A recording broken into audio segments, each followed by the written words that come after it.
Hi everyone, welcome back to my channel. My name is Gloria. I am an upper, so an 11th grader at Andover, and when I first started this channel, I was a rising freshman. So, it's been a while. But it's been a long time since I've made a video.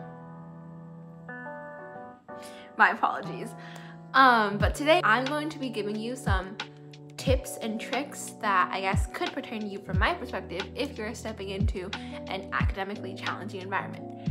And throughout this video, I'm going to be using Andover as an example. So, let's get started. I want to start by talking about the school in general, and I'm going to try and make this video short. Stepping into a new environment, stepping into Andover as a new student, it's very easy to simply look at the matriculation list for the class of 2022 and look at what colleges they ended up going to and what SAT scores they had. And I think while it's important to keep that in mind, think of Andover as not only the bridge that connects you from middle school to college. I'm not saying it isn't, it is, but in a way it's also so much more. It's a place where you can transform. Throughout transformation, mistakes are inevitably going to occur. And if you're gonna guarantee that you pass by these 4 years without making any mistakes, which I assure you will not happen, then you're staying stagnant and you're not transforming, you're not growing.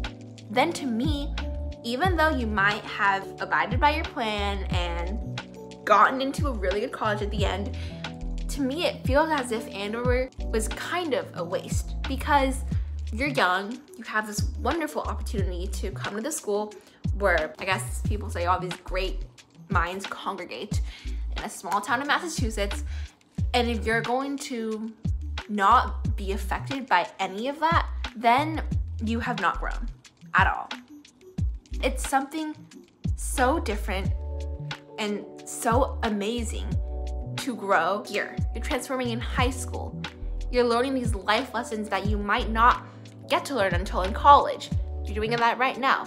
And while I understand some of these setbacks may affect your package and college's perception of you, in a way, these experiences and these great hardships are more influential, more impactful to your life than, I don't want to say this, but a college decision. Oh, basically, think about the long run. Let this place be a place where you are not myopic to, or not solely myopic to college. Set your horizon far and think about this place as a school where you can learn how to live. That sounds so dramatic, but I'm being honest. Like, you learn so many life lessons here that you might not get to learn until you're an adult, and that's special. On that note, as a third-year student here, I will admit that given the number of students in our school and therefore the number of teachers who may be teaching the same course, one grade given by one teacher to a student may not reflect, may not reflect the same thing as the same grade given by a different teacher. At this school, it may be very enticing for students to try to meander their way out of a teacher because of their grading system. Things like adding a course, dropping a course, changing a section, yada, yada, yada. That is very enticing, I will admit. I myself have at least thought about that.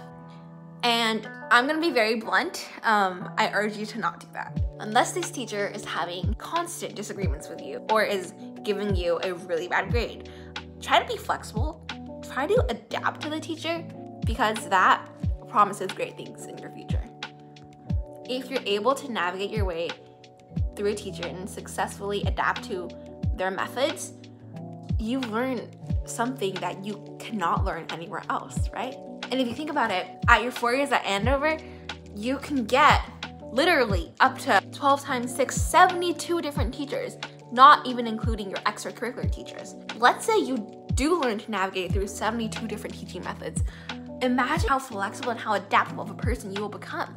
So while, yes, you're right, you might want to get an easier teacher for that grade, what you get at the end of having a hard teacher and still getting a relatively acceptable grade, it will be something better for yourself. You will have grown, again, going back to point one, growing, than someone who tries to get an easy teacher every single time. Under the circumstance that you're not putting your entire future in jeopardy and you've gotten a navigable teacher, In this circumstance, becoming flexible is greater than getting an A+.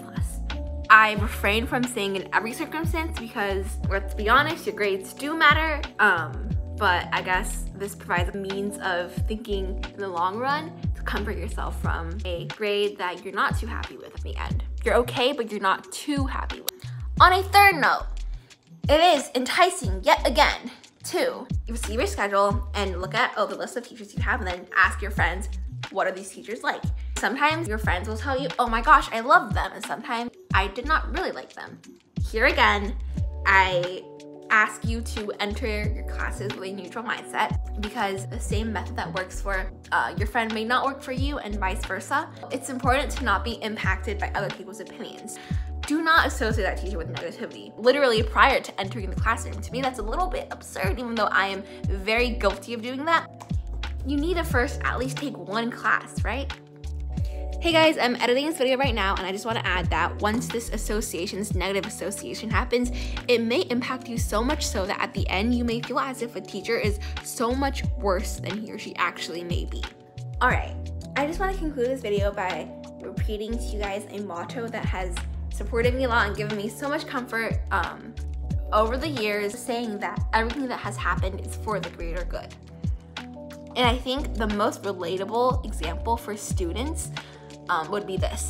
Let's say you got a bad grade at the end of a course, but you really liked the teacher and you thought you learned a lot. And for some reason, I guess you just didn't get the score you wanted. It's something that you can't change, right? Instead of constantly thinking, oh, if I had a different teacher, I might have gotten an A+ by now. Concentrate on the fact that you got your teacher, right? And that is also for the greater good. Your mindset is something that you can change, and your mindset determines your emotional state. It might also determine how well you do on tests. So your mindset is very important, and therefore you have to, keep positive. I guess a different example could be you didn't get the leadership position you wanted.